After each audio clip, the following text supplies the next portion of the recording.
Actually,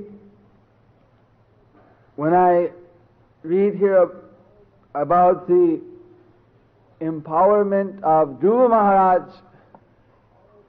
I'm reminded of a great devotee in our midst. Dhruva Maharaj was empowered by Krishna, and his intelligence, his ability became fully manifest. Without being empowered by the Lord, nobody can preach Krishna consciousness, no one can become spiritually enlivened. Kalikale dharma nama sankirtana, Krishna kripa bina nahi tar pravartana.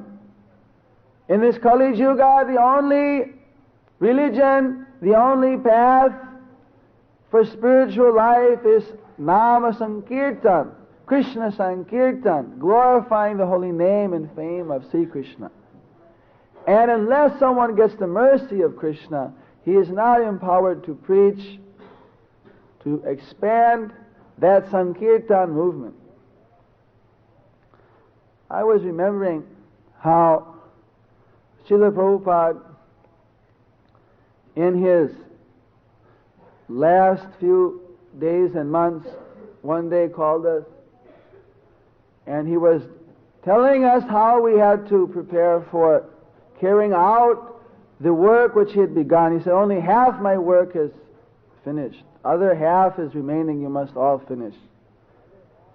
He said, you are actually all simple. You are all simple, innocent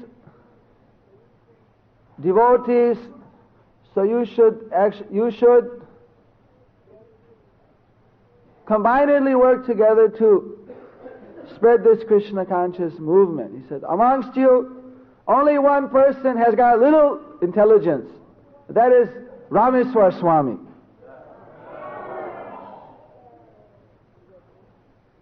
So, Srila Prabhupada was very much affectionate with His Divine Grace Srila Rameswar Swami, and for his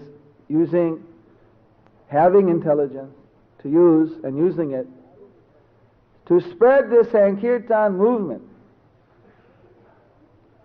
So reading here about Dhruva Maharaj, I was reminded of my worshipable God brother, Srila Rameswar Swami, who is always using his intelligence to glorify the Lord according to time and place.